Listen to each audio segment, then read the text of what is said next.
Today I will give a brief overview of the benchmarking analysis. Benchmarking analysis is a business strategy which in a nutshell is trying to compare your performance to other organizations and try to learn from others. There are many types of benchmarking analysis. Broadly speaking, they can be broken into two formal categories. One is called the informal benchmarking, where you're talking with others and learning from the colleagues, you're networking with people from other organizations, and this also includes consulting with experts.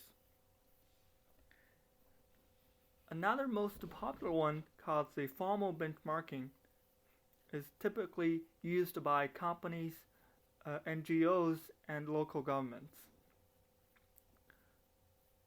The most traditional one is called the performance benchmarking, where your organization is trying to compare your own performance data by studying similar processes and or activities of other organizations. For example, you may want to compare your financial measures such as cash flow, labor cost to a comparable organization, or you may also want to compare what is the environmental impact of your product and what is the staff turnover or the quality measures of your organization, your company to others. Typically, the performance benchmarking is very time and cost involved, and there's an alternative. It's called the solution-based best practice benchmarking. It is deemed as the most powerful type of benchmarking, where instead of just comparing the performance data between your organization and others, this benchmarking is put as a focus on action, solution, or implementation. So it's trying to figure out ways why other organizations are doing better in certain areas and trying to do something about it. So it's action or solution based. I have some examples for both of those two formal benchmarking, but first let's look at the popularity of the benchmarking. This figure is showing you among all the business strategies, the informal benchmarking has been adopted by almost 70% of the companies. And performance benchmarking, on the other hand, and the best practice benchmarking is also growing its popularity, so it's 40 to 50% of the companies are already doing this. To do a traditional benchmarking, there are 11 steps. You need to find a team, you need to establish clear goals of what you want to achieve, and then the most relevant part for your product here is to try to know which organization or which company is your potential benchmarking partners. The objective of this analysis is trying to create a apples to apples comparisons.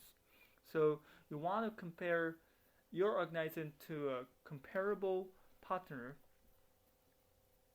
and then obtain those performance measures either from your own company and from the partner company, then try to do something to close the performance gap. AT&T has another similar 9-step benchmarking process, and in their analysis, the comparable partner is found through a step called the best-in-class selection. So, how to find the right benchmarking partners?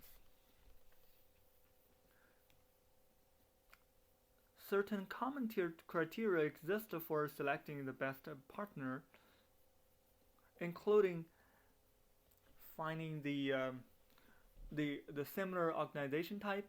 Suppose you are looking for City of Columbus, then you are also looking at a similar local government in a certain geographic location, say the Midwest. You may also look at what is the makeup of the demographics and what is the technology of the company. And another good sources is look at the awards or recognitions for your similar companies. Say there may be some national organization or regional associations that awards the best in class performers. So look at for the recipients of these awards may give you some idea which is the best in class players. Once you have identified one or two partner, then you're going to enter the research and data collection stage. The internet is a very cost-effective way to get information, especially you want to browse the web page of a professional association or the awards program. Another thing to keep in mind, even though you are looking for a partner for the local government, sometimes it is better to think out of the box, to do not forget to think any of your private sector partner.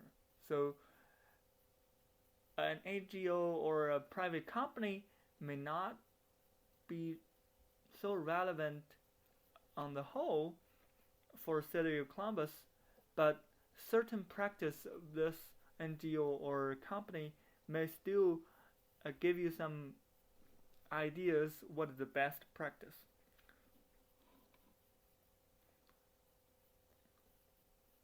The formal benchmarking may involve site visits, which is the cost-involving part. And the example of this formal benchmarking is the sister cities in the International City and County Management Associations, in which one city in Bulgaria follows the advice of the Golden Colorado's mayor's advice and changed their practice to resurfacing roads on a regular schedule rather than waiting until the road had already been deteriorated. It saved a lot of money for the city. The solution-based best practices, on the other hand, is just the 5 simple steps. And the key part here we're looking for is how to search for the promising practices or best-in-class partners. In this benchmarking, you don't have the resources to do the site visit, so the information where you can get the information on the partners is through the existing reports of certain organizations, the professional or personal contacts you have, the in-house staff or volunteers. So it means some networking opportunities or some other sources. Especially in this case, the professional networks, personal contacts, and the internets are the major sources of information. For example, the Sustainability Cities Network from Arizona State University collected the sustainability plan for the 20 largest cities in the US. So when you are looking for the comparable cities for City of Columbus in terms of climate and sustainability, this may be a good source to look at. There are tons of other professional organizations out there, and I strongly advise you to go to their website and try to find what other cities are doing, which is the best player, and that will help you to identify what is a relevant partner. The example I have for best practice benchmarking is Xerox. In the late 1970s and early 1980s, Xerox faced a fierce competition from the Japanese competitors, and they find their competitors are much more efficient than their own companies. So they did a nice little benchmarking analysis to find their ratio of indirect to direct staff is twice higher than the Japanese competitors. They have a way more worse, 10 times worse assembly line rejects. They have 7 times more worse defects for 100 machines. So basically they identified there is a huge performance gap. They didn't stop there. Remember, the best practicing benchmarking is a solution-based method. So they're searching for why the organizations are performing better, and in doing that, over the 10 years, they improved in 230 performance areas, and eventually they won the Malcolm Baldrige National Quality Award in 1989.